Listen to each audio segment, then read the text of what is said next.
So you want to look at data? Yeah, let's look at the data. Yeah. I think what Omkar has given us, this data is actually very, very rich. And GV, I Okay. spent some time looking at the data. Hmm. The data is very rich. He's given us 4 basic sheets. Okay. Mm-hmm. There is a sheet that he is calling the SKU Master. So the SKU Master has 5 sort of columns or 5 items for each SKU.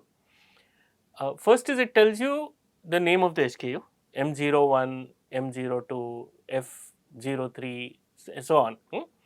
And he's given us data, I think, for about 30 SKUs. Okay.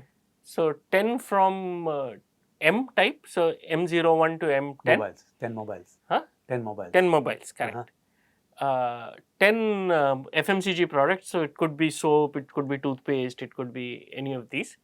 And 10 lifestyle products, so that could be clothes, it could be lipsticks, it could be, vanity products, things like that. And he has grouped these products, if you remember, he was saying that they have 3 business units. Called mobile, FMCG and lifestyle. Okay, that is so how the MF and yes, okay. so that's where the M, F and L in the comes nomenclature comes from. So Okay. you've got 3 business units. Each business unit appears to have 10 SKUs each. Okay. Right. So you've got M1 to M10, F1 to F10, and L1 to L10. Now for each SKU, he has a brand, he has a model, and he has a price. So M1, which is a phone, is made by a brand called Real You. Some it's fake name. Okay, whatever. Yeah, it's a synthetic name clearly. The model number is RU10. And each phone of this model sells at 12,000 rupees. 12,000 rupees. Okay. Okay. And you can see that there is some variation in the prices, right? This is something he's concerned about. This is the one that I think the CFO was saying why are we not getting stocks of so obviously M01? Something moving very high, fast. Possibly, but 12,000 rupees, sweet spot. But the supply chain is also doesn't seem to be coming through. Okay. So maybe there is a shortage of chips or something, right? So let's find out. Yeah, let's see what's happening to this. Yeah. But it's also interesting to see, GV, just take a look at how much variation in price there is. For phones, no? I know. So you see M02 is 10,000 or let's say M05 is 8,000. At the other hand, M10 is 60,000. Yeah, there are premium phones. M9 there is 55,000, 54,000. Yeah. So there are premium phones. There are entry phones and there are middling phones. Right? Entry phones is 8,000. So there's a lot of variation, and so going back to some of the questions that Omkar was asking, what SKUs are giving me a lot of revenue versus what SKUs are giving me a lot of volume. Correct. Huh? Maybe I shouldn't stock some of these. Correct. Yeah.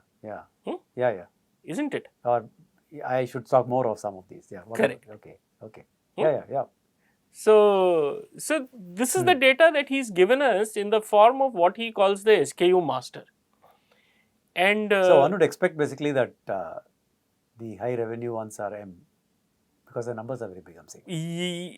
Well, whereas the prices are very big. Prices are very high. Yes. Whereas the high volume things are the FMCG ones, Fs. Correct. That would be intuitively what we would think, right? Because people buy a lot of soap and all. Yes. But L, I don't know, it will be somewhere in the middle. See, if you look at the frequency, right, GV, it is very possible that you buy soap maybe once in 2 weeks. A shirt you may buy only once in 3 months, once in 6 months, once in a year. But a phone you may buy only once in 3 years. Correct. Yeah. So the frequency of purchase is going to be very different across the 3. But the prices are also very different. You may actually end up spending more on soap. We don't know. Possibly. So, I don't think it will be more than, maybe, I don't know, who knows how much you spend on soap. Well, if you look at, if you're the kind of person who buys 8,000 rupee phone, then you may actually be spending more on soap for 3 years than a phone. Isn't it? Quite possible. Yeah. Because you look at this, even if you take the cheapest FMCG item, and I think this is some Vedic what is it? Vedic Cream. cream or Vedic shampoo. Shampoo. 290 rupees. Yeah. So 290 Once a rupees. month, $300, 3,600. There. 2 years you got it, huh? Hmm. Interesting. You don't think about it like Correct. that. But yeah, that's true. Yeah? That is true. Yeah, very true. Isn't it? Yeah. They're comparable actually, if you look at it that way. Okay. Over an extended Over a period. period of time. Yeah. But at that instant, you are probably spending a whole lot of money on the phone. Correct. And at that point, you think you're only spending 390 rupees or 290 rupees on shampoo. Correct. Right? Yep. But cumulatively, and that is really what FabMart is more interested in, possibly the spend on FMCG is similar to the spend on phones. Let's find out. Let's see what the data says. Okay. I don't think data will not give for 3 years, no?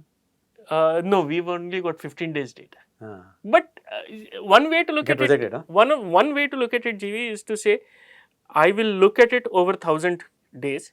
The other way to look at it is, I will look at what 1000 people are buying today. And you should hopefully get the same behavior. I see. Oh, okay. Because of volume. Correct. The volume you can make out. Correct. Huh? So even though you don't have 1000 days data, you have data about 1000 people buying. Okay. Many purchases in one small period will give you similar insight. Similar behavior, hopefully. Okay. Okay. Yeah. All right. Let's see. The next sheet, and these names, I think Omkar was referring to. These seem to be his standard jargon, right? That is used in his industry. The second sheet he has is sales data. And what does the sales data tell you? The sales data tells you. Let's just take this first row. What this sales data tells you is that, I think I have done some filtering. Let me just remove the filter. So, if you take the first row, it's telling you on 1st of April 2021, the mobile phone M01 sold 26 units in Hyderabad. I see. Okay, actually that's not correct to say that it sold 25 units in Hyderabad. 26 units of that phone were shipped from the Hyderabad distribution center. I see. On 1st of April. Okay. So now if you go down, you will get kind of movement data. You're saying basically how much is moved. How much was sold. From or shipped out from.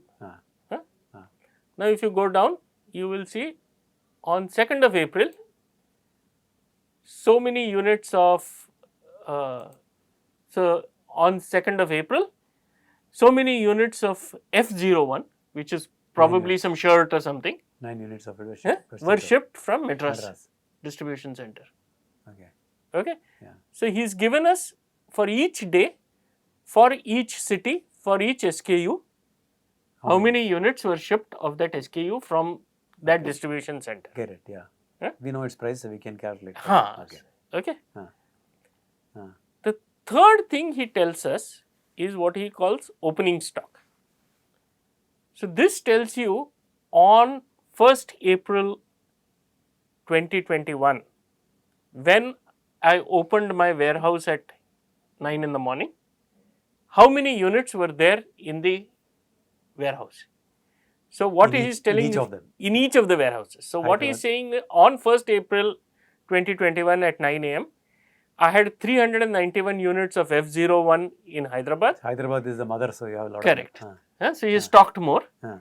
So he had 77 units in Cochin and he had 50 units of F01 in Madras. Okay.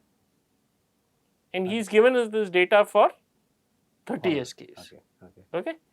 This is a static picture. This is what existed on 1st of April 2021 at 9 AM.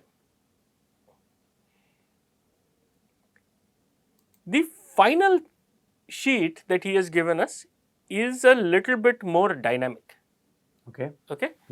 So what this tells you is on 1st of April, the Cochin, so this is, he's first of all given us data for Cochin and Madras. He has not given us data for Hyderabad. Okay. These are the forward DCs. These are the forward DCs. So what he has told us is that on 1st of April, the Cochin distribution center got 10 units of F01. Where did it get those 10 units from? Presumably, it got those 10 units from the Hyderabad DC. Okay. Okay, because what Omkar was explaining is that all orders to suppliers are placed from centrally. Centrally placed. So, Okay. suppliers will supply to Hyderabad. From Hyderabad will it send it to Chennai or to Madras or to Cochin. Okay. So, it says 1st April, 10 units moved from Hyderabad to Kochi of F01. Like that, 21. 5 units Every day of some number is F02. coming. Yeah. So it looks like there's a truck which goes from Hyderabad to one or many trucks Correct. which go from Hyderabad to Madras every day, and in that they pack Various things they will put in there, and this truck will go and deliver it to Madras. So it possibly do one overnight trip and 10 units F0 like that. So there are units that packed inside the truck and send it. Correct. Correct. Okay. So this is the data that they have given us. Okay. Okay.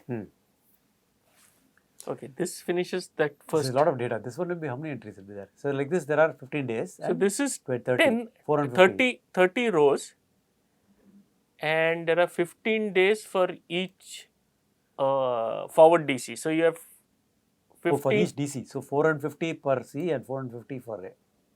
No. C.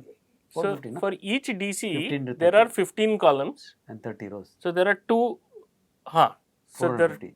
So there are 900 essentially. 450 plus 450 for each DC. 450 plus 450, 900 is there totally. Correct. Stock transfers. Oh my god. Okay. Big sheet. Okay. But what you are saying is correct actually. You should not look at it as 900 stock transfers. Probably what is happening is one truck is going from Hyderabad to Madras every night. One truck is going from Hyderabad to Cochin every night. And they just put things And what you are seeing in one column is what are all the items that got packed into that truck. Yeah.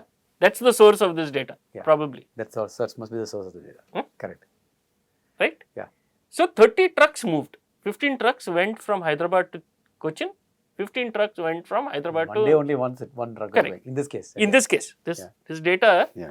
So instead of thinking of it as 900 entries, you have to think of entries for 30 trucks. Yeah. Correct. That's right. Yeah. Okay. Yeah. Okay. So that's the data. That's the data.